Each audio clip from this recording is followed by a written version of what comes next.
Hello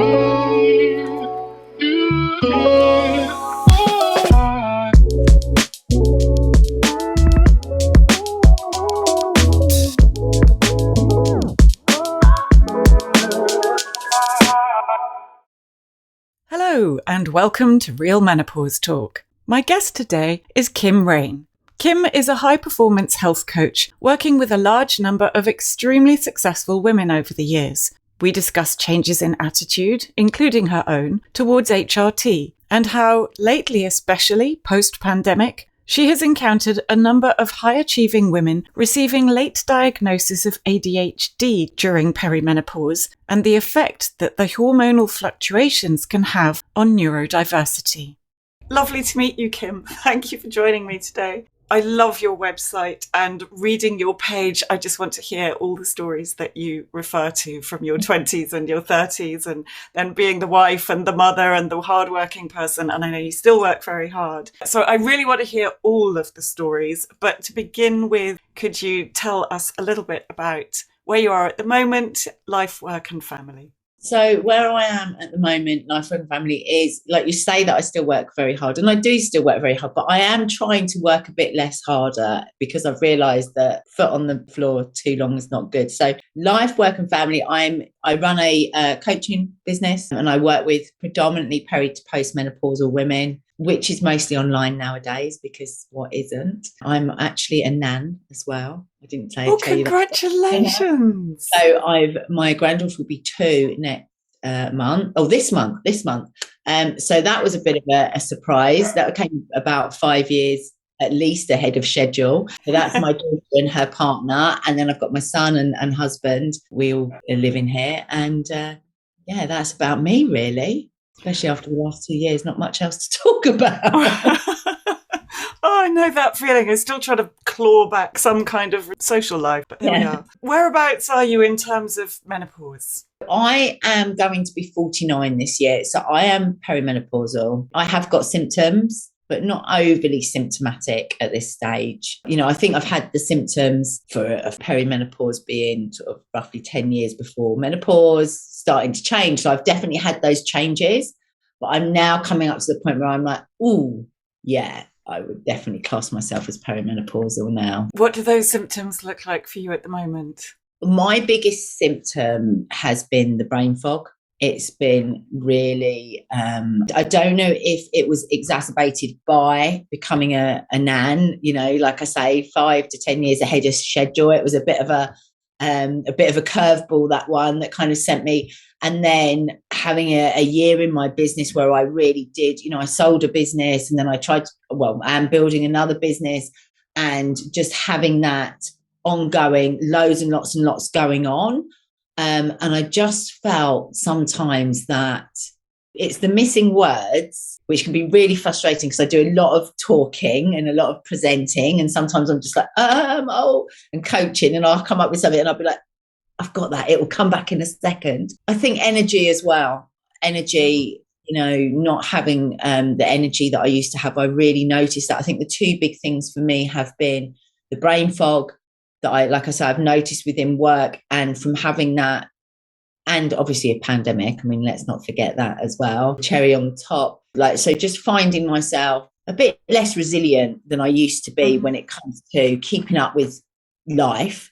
And then the energy side of things, it's just been quite insidious. And I used to be an early riser. Now not so much now, the last few months, but I started snoozing a bit more, you know, snoozing the alarm a bit more. I love my exercise and my CrossFit, and that would be something that I would feel quite confident at keeping up with. You know, there's quite young people in my gym, and I would feel all right keeping up with them or thereabouts. But I really noticed in the last few years, it became more difficult to do that, and more difficult to have enthusiasm for getting out and putting my body through exercise in general, really. So I'd say they, for me, would be the brain fog and energy would be my two kind of main symptoms. That's one that has recurred during conversations a lot lately, the enthusiasm and the joy for doing things that we used to really, really love. How did you get that back? I've gone on HRT. And it's made a difference for you? I've done a lot of things actually to get it back. It isn't just that, and I've only just gone HRT recently. So like I said, I work with peri to postmenopausal women, and I never used to be anti-HRT, but I was very aware of the effects of HRT and the fact it was carcinogenic and the breast cancer and all of those things. So, and I used to say, never say never. I used to be quite good at, I've been coaching women about menopause and this since I was like 34, 35 years old. And in those days, everything I was talking about was what I was reading and what I was learning. So I used to say, oh, well, try and avoid HRT, do these things. And these women would get through menopause, but I would also say, but, I'd never say never, because I always thought, I don't know how I'd feel when I got there. In recent history, with the new evidence and the new research that's come out on HRT and how supportive it is and the new ways that you can have it and body identical HRT and all that's come out around that, I was then seeing women go on HRT and making really phenomenal changes that were then allowing them to get back to the life they had and then build on the things that we might be working together on. It just helps pieces fit into place. So for me, that was one of the things that I've noticed a difference with. So in addition to getting the joy back, what else has helped you manage your symptoms, Kim? I would say that the things that helped me manage it were definitely going on HRT, which I did about 6 weeks ago. It's probably near 8 weeks ago actually now. But also looking at the reasons for, with the brain fog, it's like, well, actually what's also going on in my life, I don't have that resilience that I used to have.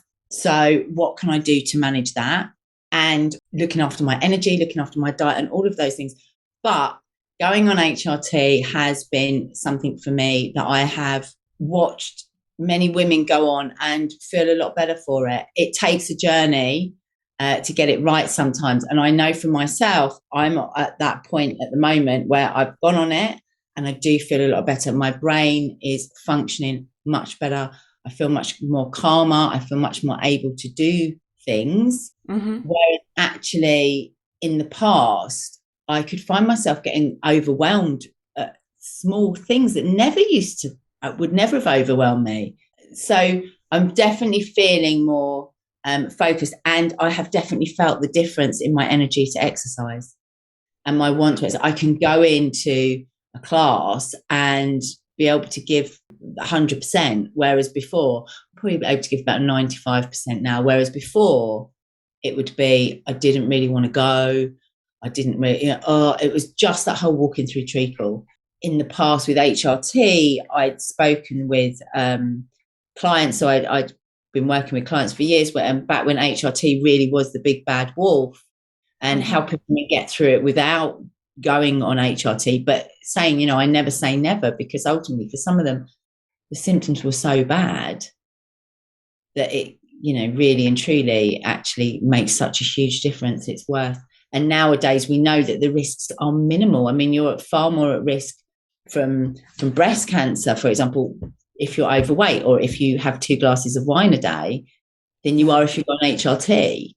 But the media didn't seem quite so excited to get that news out as they did the other news. I think people are still a little wary of it. And I actually haven't investigated the side effects because I've been looking for the positives so much for it. But weight gain is potentially one of them. Getting the dosage right, obviously, is really important. Have you noticed anything in the last 6 to 8 weeks? So definitely the weight gain is, I know for me, my weight has been, when I say pretty consistent, pretty consistent in that it goes up 3 or 4 pounds at any time, depending on where we are in the month, because all women's weight fluctuates throughout the month. And that's just the norm. If you only ever weigh yourself once a month, make sure it's the same time each month, so you're at the same point in your cycle, but progesterone can cause weight gain. And 100%, I have gained 0.5 stone since going on HRT. Now, the caveat to that would be I did have Christmas in the middle of that, so I have to take some responsibility for that. But what I would say is actually now at the point that we're at, usually that weight, I would put like 2 or 3 pounds on over Christmas, because it's Christmas, doesn't matter who doesn't. And then you just get back to normal in it, and it goes in a short period of time. That hasn't happened. So I know that I can directly correlate that weight gain. Plus, if you say to me, well, have you been doing anything differently? I'd be like, yeah, I've done loads differently. I've gone back to running, which I hadn't run for the last few years because I have my energy. I feel good with it. I have gone back to, regularly working out 3 times a week in the gym at CrossFit, which is pretty intense exercise. It's quite, so yeah, I am doing lots of different, as in different things that should see my weight go down. And that hasn't happened. So, but my thoughts behind that, and I've seen that with some clients as well.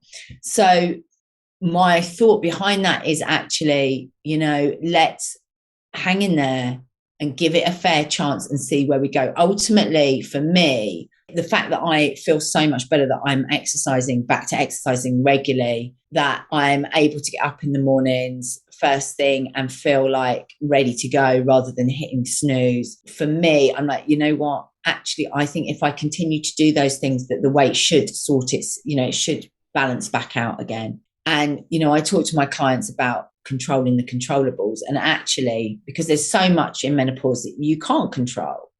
And, like you say, it's not always that we all get the dosage right straight away. So I'll give you an example of a lady I was working with who was struggling terribly with anxiety. Well, this was actually before we worked together. So she was struggling terribly with anxiety. And she said to me rather sheepishly one day, she said, Kim, she was a colleague, and she said, Kim, I've actually gone on antidepressants for the anxiety. So I was like, okay, fine. Don't know. She felt quite embarrassed. Like, well, don't feel embarrassed about it. I said, but I've known you and I don't think that you're depressed. So tell me a bit. And this lady was 51 years old. She was having anxiety in the mornings. When we went through it, I went, you're not depressed. You're in menopause. You are in menopause. And actually, I think you need to go back to your GP. Called the GP, and the GP was like, right, okay. And over a phone call, put her on antidepressant. Never at any point questioned anything about menopause or age or the fact that this lady was 51 years old. And funnily enough, we had this conversation, and about a week and a half later, she phoned me. She went, you're not going to believe it. I've just had my first ever hot flush. And I was like, well, so all of these things. So I think that the side effects can be, yes, there's weight gain, but actually I can only tell you for myself that I'm hoping that's going to balance out. I've worked with clients where it does. Ultimately, the fact that they are now able to exercise regularly, they are less likely to do the whine o'clock. They're less likely to, hit the F-it button, means that they can stick to a healthier eating plan. That actually, so, when I work with them over time, they do then ultimately lose a lot more than they initially gain. But it can be more difficult because progesterone can make you gain weight. So it's looking at those sides of things. And then, of course, the big scary thing is about, it was linked to higher risks of strokes, I think heart attacks, and breast cancer was the big one. And that has been shown to be completely not true, because the original studies they did were on older women who are more likely to have breast cancer anyway, just from the fact that they are coming into that age. There's a much greater risk as you get to your 60s than there is in your 50s. And a lot of the women in the study were older. So, yeah, I think that those were the main risks. And they have changed, and the formulations of the actual hormones themselves have changed. We're not using horse's urine anymore. They are bioidentical or body identical, which is safer. And actually, there are the potential health benefits from HRT. So it is very much a case of looking at both sides of the coin and deciding what you feel comfortable with. Plenty of doctors have said, try it. And if you don't like it, you can come off it. It's not a life sentence one way or the other. No. And I think that's the thing, funny enough, I was speaking with my sister-in-law before Christmas, and she said, well, why have you got on? She's a little bit older, and was talking of different symptoms, more of the real low estrogen type symptoms. So the hot flushes, sleep problems, night sweats, etc. That most women kind of wait till they get to that point and then think, right, I need some HRT. And I would say, I've just been speaking to a lady, a first-time client, and she was saying, "Oh, I sailed through my menopause, no problem at all. It was just the fact that I burnt out at that age that caused the problem." And when she was talking about her burnout, I was like, "This does also sound like you were having some menopausal symptoms here." And actually, when we talk through it, they mirror each other so much, but we are so used to night sweats and hot flushes that those are kind of where we think. So she said to me, "So why are you on HRT?" And I felt a bit like, oh, I don't really know what to say, because I felt like my symptoms were quite nondescript, really, because they weren't that. But actually, the optimal age to go on HRT is around my age. And actually, the benefits for me have just been amazing. I feel a lot better at this point, but I know, as we were saying, it then balances out, and sometimes it needs to be adjusted or testosterone added in and all sorts of. What else do you see in the women who come to visit you, to work with you? I think the main thing that I see in the women that come to work with me is they feel really lost. And the thing that I hear again and again is, I just want my old self back. I just want my smile back. I've heard that on several occasions, because quite often there's stuff going on that, and for me, I work with perimenopausal to postmenopause. I don't necessarily specialize just in menopause, so we do the nutrition, we do the life coaching side of things, we do mindset and confidence, and predominantly female entrepreneurs or corporates. They just feel like they've lost who they were. And then quite a few of those things can be, and the lady that was having the morning anxiety is a prime example. For her, she thought, like, what is wrong with me? Why aren't I able to cope? I've been a really successful businesswoman. I've always been able to cope. I've always been able to do this. And now I'm lying in the mornings with this, crippling anxiety that I just can't get past. What's wrong with me? And actually, for her, HRT has actually been the answer. The fact of her anxiety was linked to her perimenopause, or what turned out to be, she was actually is in the thick of menopause. Even when we had the conversation, and I said, is it worse in the morning? And I said, okay, when you're, the closer you get to actual menopause, to that actual time of menopause, the higher your cortisol levels get. So the higher that stress hormone becomes in your body. So you are more susceptible to feeling anxious. And in the morning, cortisol levels naturally rise.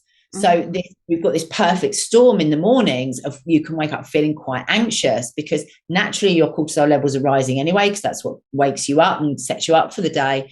But also you've got this already higher levels of cortisol. And for this lady, just understanding that wasn't something that she felt that she was incompetent or, unable to cope or falling apart. This is something that is physiologically going on in your body, actually was really quite a relief to her.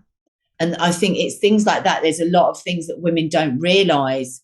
For me, the brain fog, I knew what it was because I know what menopause is.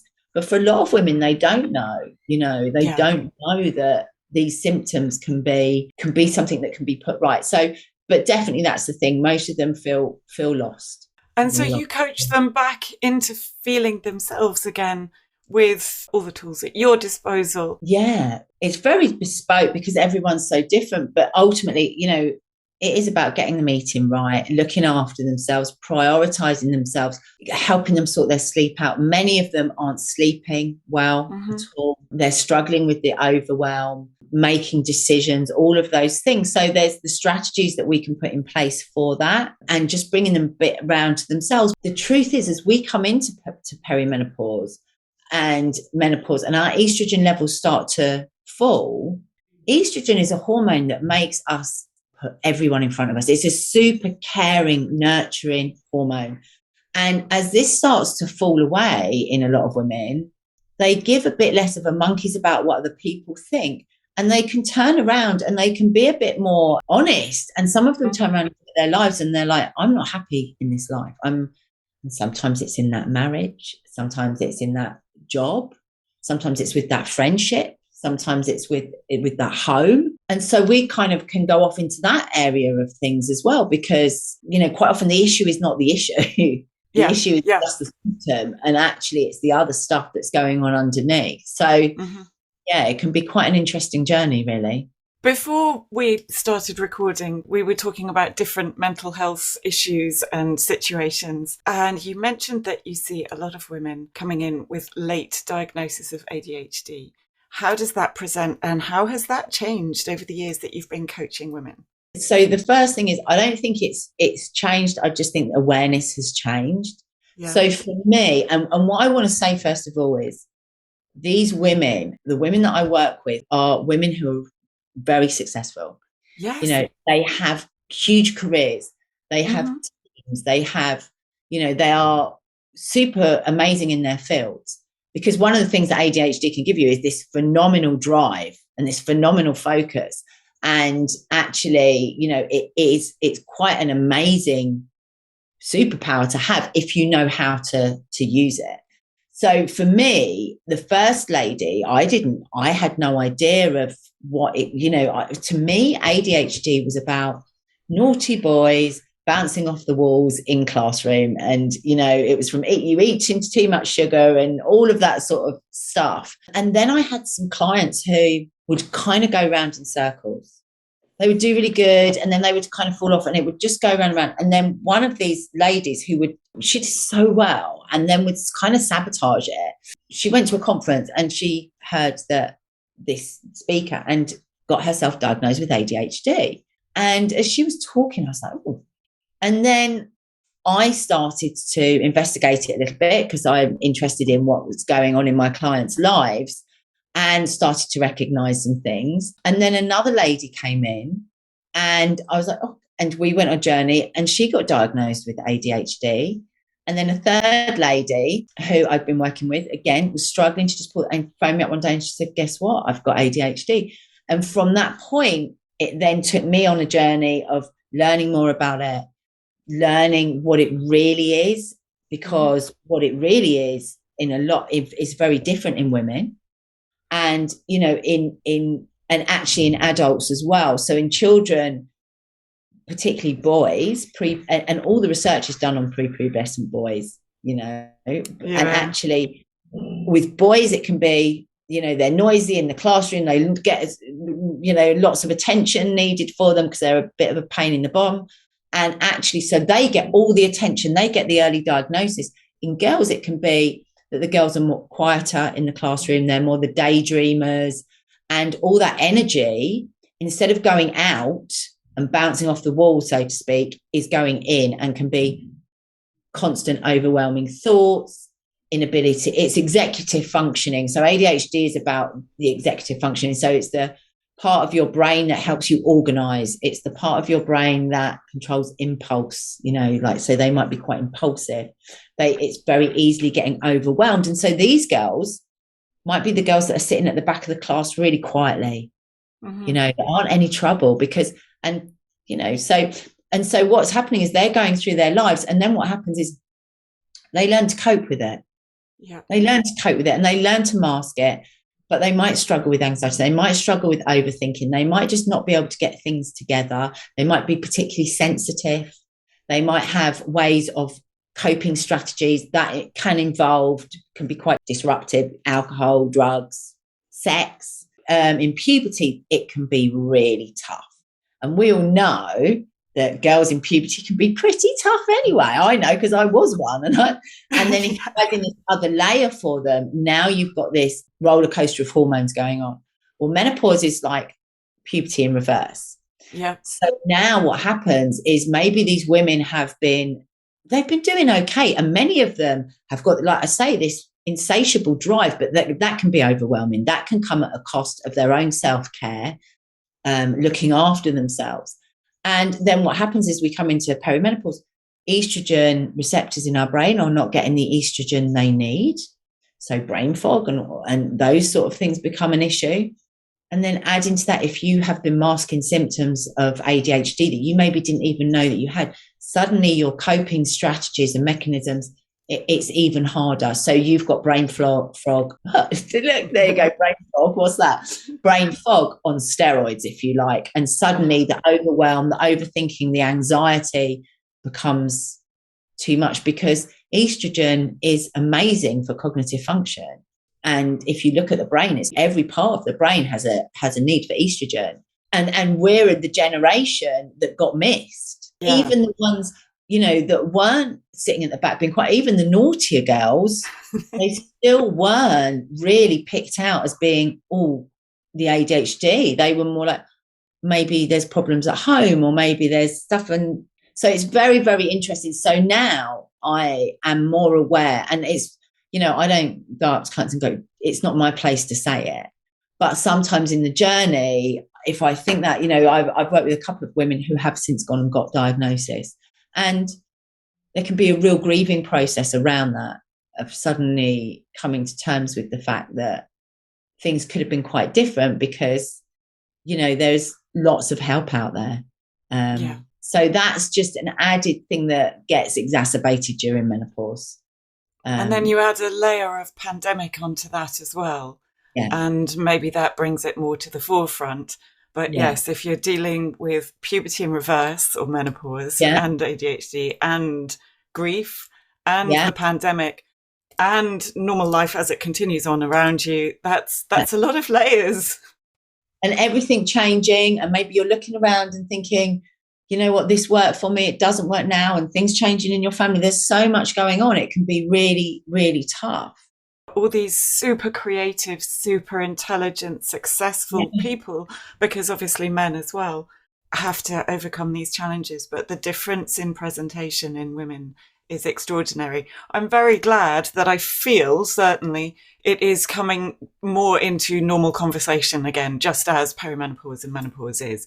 How do you feel it is currently perceived in the outside world, given that we've just said that, yes, it's changing? I think it's being talked about more.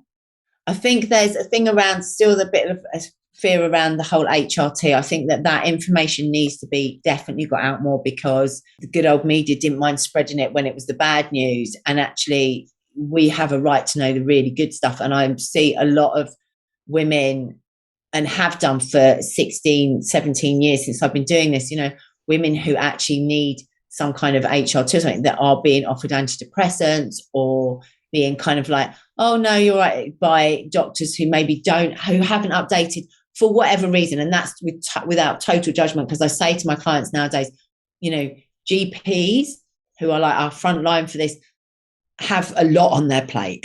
They are very, and actually, if the more we can advocate for ourselves, the better. So we need to be having these conversations. For me, I'm not there yet. And I feel very, very lucky that HRT is available to me without the fears that it was to women even, half a decade ago. But I also think, so I feel quite excited about it. So I feel like the conversation, though, needs to be away from this doom and gloom of menopause, and like, menopause, it's going to be awful. There's tests have shown that actually women's perception of menopause is far worse than it actually is. That a lot of women coming into menopause do feel quite fearful about it. They do feel quite worried. And when you speak to women on the other side, they're like, well, it wasn't very nice, but it wasn't actually that bad.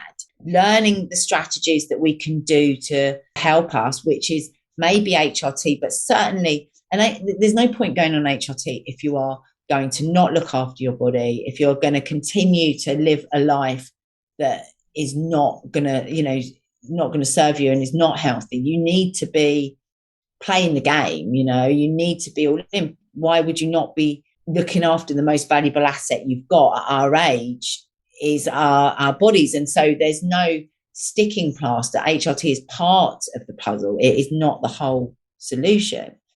But I definitely think that with those things available to us, we need to have the conversation that this is just the exciting next stage for women. And rather than this whole media thing of like them, becoming invisible and becoming, not seen, it's like, I'm up for bringing the fire, ladies. So this positive next stage of yours, what does that look like? Because that sounds really exciting. I'm going to keep stepping up and pushing myself. So what it actually looks like is this year I've got, in September, my book will be coming out, which is... exciting. excited about. Yeah, it's something I've always wanted to do. So that's coming out on the 22nd of September. And it's actually going to be called Bring the Fire. And it is written for peri to postmenopausal women. It's not a book about menopause as such, although there is information on menopause, but it is about more what I was talking about, of that whole change. Life changes at this point, and it's a great time to evaluate and a great time to actually think, you know what, I don't want that bit anymore, but I want more of this and I want less of that. And so just that. So I've got that coming out, and yeah, I'm just really looking forward to working on myself and what I want to do next, really. Is there anything that you'd like to add, Kim? Any parting words of wisdom? I think the main thing is, ladies, is wherever you are on the journey, is do what you can do and do the best that you can do, and don't beat yourself up, and do talk about it. And I think women are talking about it a lot more to other women, to other menopausal women, but go and seek solutions, because there are ways to make you feel better. And some of them might seem a bit, particularly when you're in that place. But, it is like, so I talk to my clients about life force foods, eat foods that are full of vitamins and minerals and enzymes that are going to nourish every single one of your hormones, because all our hormones are made from our food.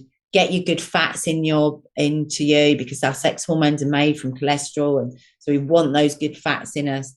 Be active, and whatever that is to you. I've been talking about CrossFit, but that's me right now. If you'd have asked me 3 years ago, I'd have been like, I just go for a walk each day and I do yoga, because that's where I was at. So listening to where your body is super important, I think, and not sort of looking around and thinking where you think your body should be at, but listening to where it actually is at, and acting accordingly. On the days that you can do it. On the days that you just need, I will leave this. It's like, there are days when maybe a glass of red wine and a chat with a friend are going to do you a lot more good than a HIIT session and a salad. And just know the difference between those days, and make sure that 80% of those days are the days that you value your body and you work out, whether it's a HIIT session or a walk, all of it. But you also let yourself have those days where, you know what, I'm just going to enjoy it and kick back and listen to what I really need right now. I think that's great advice. Reach for the red wine tonight. Yeah, don't all one of those days. I was going to say, don't all run out and that's kind of not what I'm saying, but you get it. Thank you so much, Kim. Take care. You can find Kim through her website, kimrainecoaching.com, and on Instagram @KimRaineCoaching. Follow us on the podcast app so you never miss an episode, and remember to tell all your friends, spread the word, as that is how we will make change. Thank you for listening. I look forward to seeing you in the next episode.